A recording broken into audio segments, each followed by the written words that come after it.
Ang latest, ang hottest sa showbiz and entertainment. Heto na sa Ang Pilipinas Ngayon.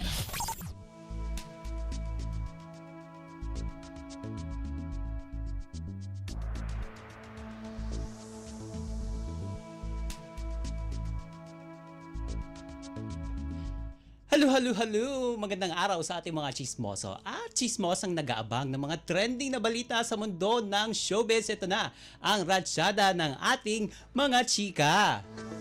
Itinanghal na Reyna Hispano-Americana 2025 ang pambato ng Pilipinas na si Diamante sa ginanap na coronation night ng pageant sa Bolivia nitong Pebrero 10. Nanaig ang gandang kabitenya ng isuot ni Mate, ang gold gown na gawa ng designer na si Rian Fernandez. At hindi lang ang korona ng Reyna Hispano-Americana ang nakuha nito. Nasungkit rin niya ang Best in National Costume Award na talaga namang pasabog dahil itinatampok nito ang Baroque churches ng Pilipinas na dinisenyo ni Eran Montoya. Samantala, sa question and answer portion, natanong naman si Mate kung ano ang mga values ang pinakamahalaga sa lipunan at bakit ito mahalaga. At narito ang kanyang winning answer. Quote and unquote, I think the most important value that we should have is kindness. In my experience here in Bolivia, Latinas have shown me so much kindness and so much love even though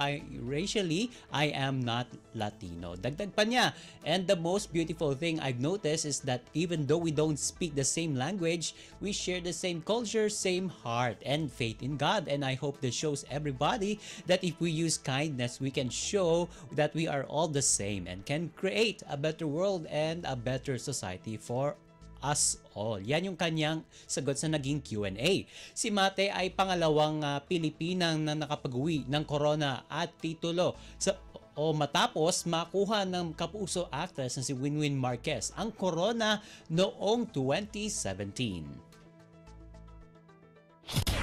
Ang latest, ang hottest sa showbiz and entertainment. Heto na sa Ang Pilipinas Ngayon.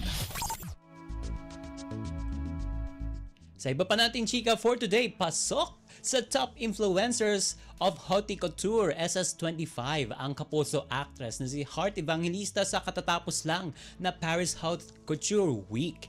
Ayon sa ranking ng Lefty's Top 5 Key Voices, nakabuo si Heart ng higit $2.9 million Earned Media Value o EMV na patunay kung gaano kalakas ang impluensya niya sa social media.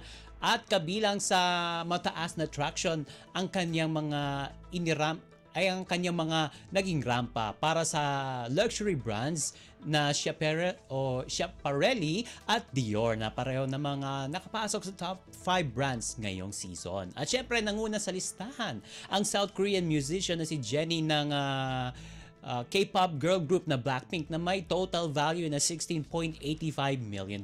Sinundan ng American influencer na si Kylie Jenner na may value na $7.57 million at ng Korean singer celebrity na si Jisoo na merong $5.01 million.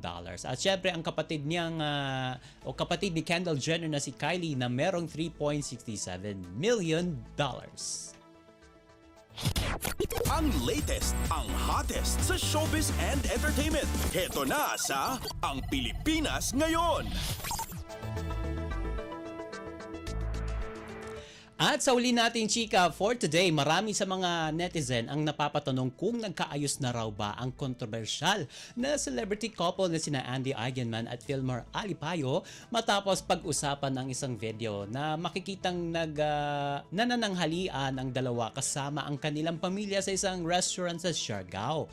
Mapapanood sa isang video na kumakalat online ang pagsasalo-salo ni na Andy at Filmar kasama ang batikang aktres at lola ni Andy na si Rosemary Hill.